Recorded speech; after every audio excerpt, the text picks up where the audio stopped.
لاړ شو دی ونیوی سترګې ځینې راویستلې د چا انګریزو ته یې په لاس ورکړی انګریز باره دی ولاړی دی باره بېچاره ولاړی د ناتوانۍ څخه انګریز ته پناه واوړله انګریزانو هم دی بندي کړي هغه زندان کې یو څو ورځې ډوډۍ ورکولې بس په زندان کې پسې مړ شو اوس د ده په قبر په هندوستان کې دی یاره سخت غیرتمنه سړی و ثاني احمدشاه بابا و د دا اول پلان دا اوس واکمنه چې دا سویلي هند د برټش څخه خلاص کړي دا سویلي هند هم په افغانستان ورګډ کړي بخارا هم په افغانستان ورګډ کړي او دا څه ایران چې دی دغه راواخې ملګری په دغه یې ورګډ کړي په افغانستان یې راګډ کړي خو مګر که دغه ورونه نه وای پوره پورته سوي د بېچاره یې ړوند کړي نه وای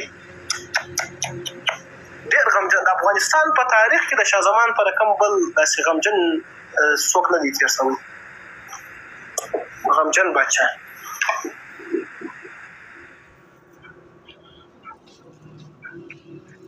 بس د پښتنو لوړ تاریخ دی ښه چې څومره ورپکې دی 15,000 کاله تاریخ بابا ملنګ 15,000 کالو پکې موږ تاسو څومره پاچایان تېر سوي دي خپله حساب وکړه څومره جنګونه موږ تاسو کړي دي ښه خدا خوب جنگا داده اینو مگر عریف بی تربیت داده چې بیا تاریخ وایم اوس واکمن جانه زه داسې بابا ملنګ اوس واکمن و پښتون لاله زه خو خپل په مغزو کې یو داسې ټي وي جوړ کړم لکه زه چې د دوی سره موقعیت لرم د احمدشاه بابا د پنیپت جنګونه مې ویل ما داسې فکر کوي لکه زه چې به د چا په چم د احمدشاه بابا سره څنګ په څنګ مې توره په لاس کې دغه بیا د تاریخ خوند و چنده کې نو د شاه زمان تاریخ مې ویلي نو ډېر یې وزیرولم بېچاره ډېر نامرګ ورسره سوی و د شاه زمان سره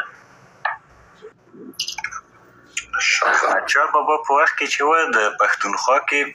ډېر یو د ستر په هغه تېر سوی دی هغه هم د دې لودي قبیلې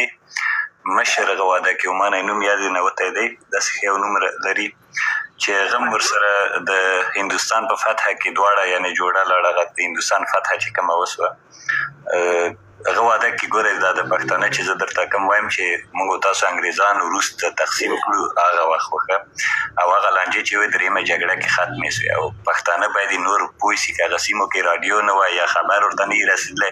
اوس خو دا د ټول ته موږ تاسو ځوانان کینو هغه شیان ټول ختم سوي دي ښه اوس نوی تاریخ را جوړ کړي نوی تاریخ څنګه دی چې د اوسنی کوم افغانستان روان دی قدرت یې په لاس کې دی تر هندوستانه پورې کوم واکمني چې و هغه بېرته را ژوندی کړو بابا ملنگ تو